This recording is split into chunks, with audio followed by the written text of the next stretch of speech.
can watch this later. All right, we are recording for our product lighting demo. So what I'm doing is just setting up on my computer desk here. And so I got a box that I can use to basically create a tall background. This is going to be my product.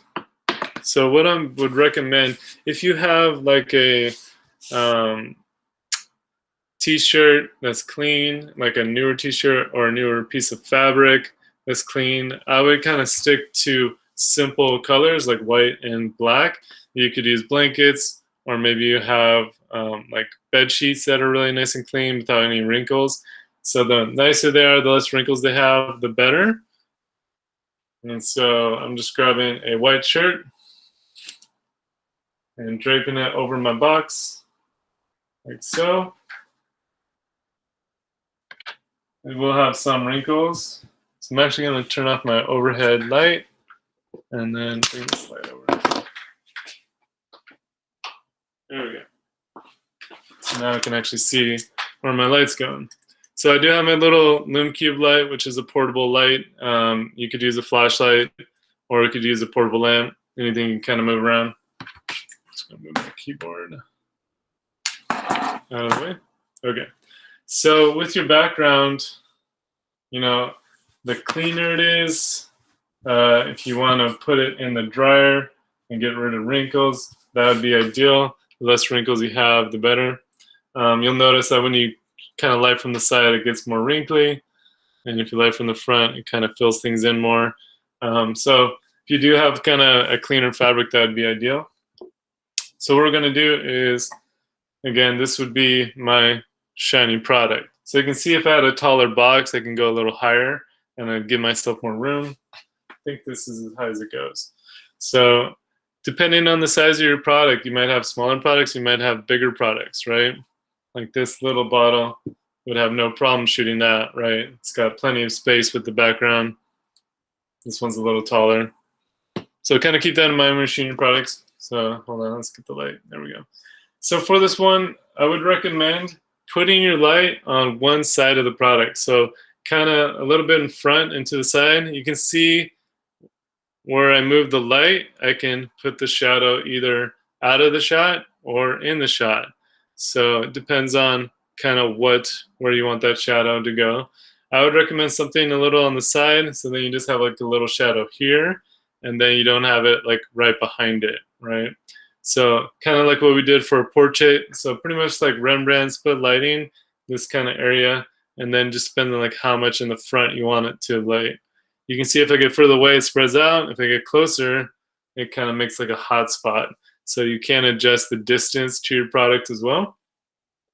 So what we want to do for our 3 white fills is get something that's either white, like a piece of paper, or silver, right? And something that's very reflective. So even if I just use a piece of paper, one sec, like so. So just grabbing a piece of paper, right? If my light is on the side, this would be my shadow side, right? There's no light on this side. So what we can do is fill in the shadow with a white fill. So if I got a piece of paper, I'll put it here.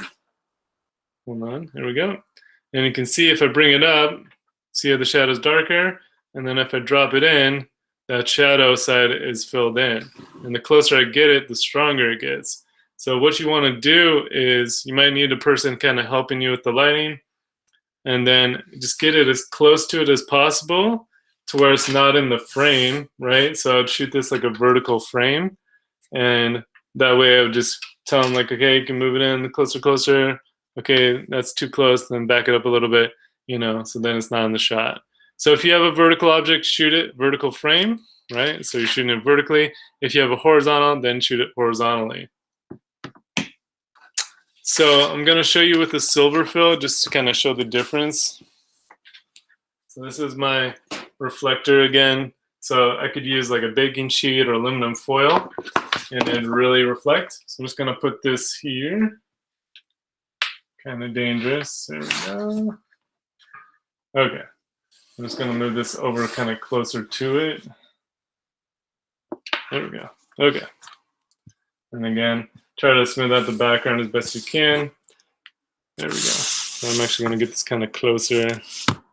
So you can see here my reflectors to the side, and if I light it, it will actually bounce off and then fill in the shadow side, so it's not as dark. So you can see us doing that. So now that would be, I could do 3 shots. I would shoot one with a shiny product, one with a matte product, so something with no shine, like this case, right, has no shine to it. And then something with a textured surface, so something that's got actual, visible texture. So like this has visible texture. It's got little bumps and grooves. Let's get the lighting, there we go. You can actually see the texture on the surface of it, right? So I'd do that for 3 products using the white or silver fill. Then I would do a black reduction. So you could, where'd my black shirt go? There we go.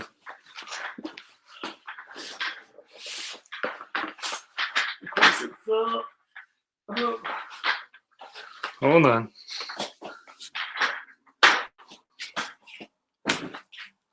So then I could get a black t-shirt or a black fabric, put this on the side, and if you see the shadow side, there's a silver fill, and then if I bring this in, I'm increasing the shadow, right? You can see on the shadow side it gets much blacker, and so you can actually, if it's shiny, basically put a black reflection next to your product edge, and so that way it'll actually increase the shadow, or if it's shiny, basically put a black edge on the shine on the reflection of the product. And so again, get this as close as you can to your product, and that way it'll actually show up pretty well. If it's kind of far away, you won't really see the black reduction as much. But the whole purpose of this is using a white fill or black reduction, we can control the shadows on our products. And so as long as your kind of light is on the side, you can adjust it. So this is my silver fill.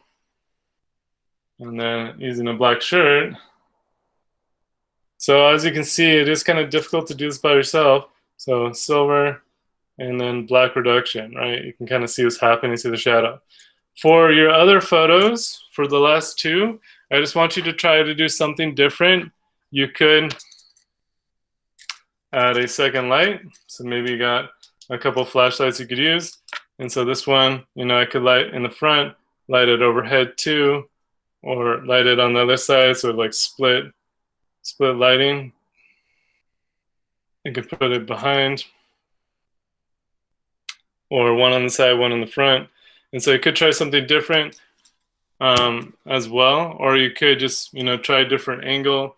Maybe you start experimenting with the light, and you really want to kind of control that shadow. So you do like an overhead one where you have very minimal shadow. Or maybe you want the front of the product more lit. You can kind of see if I move closer or further away how it kind of affects my shadows. So if you have products that are lighter, I would put them on darker backgrounds, like a black shirt. And if you have products that are dark, I'd put them on white backgrounds. So kind of think opposites, like my headphones, right? I wouldn't want to shoot black headphones on a black background because it'd be pretty hard to see, on my background. And so if you have kind of dark objects or dark products, put them on a lighter background. And if you have lighter products, I'd put them on a dark background. So I could use that same black shirt I used for my black reduction, put this on the box, and then set that up as a background as well. If you have, cleaner fabrics or cleaner, tablecloth, bed sheets that are white, you can go for a color too if you want, but just sort of any sort of clean fabric. And so the more you clean your product, the nicer they will be and the less spots you have. So I always recommend before you shoot a product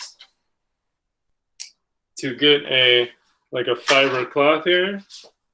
So I'll try to get this. So like a fiber cloth, wipe off your products as best you can. Get them as clean as possible before you shoot them. Product photography is all about really cleaning the products and then arranging them so they'd photograph in a cool way. you know. And so if I have a ton of dust, or I use a product that's kind of older and it's got scratches on it, it's gonna, you know, need more retouching. But if I can really clean my product, wipe off any dust or blow off any dust, or, you know, get a product that doesn't have scratches, it's going to be a lot easier to edit the photos, and there's less stuff I have to do. So some product photographers will shoot it as is and then spend a long time retouching.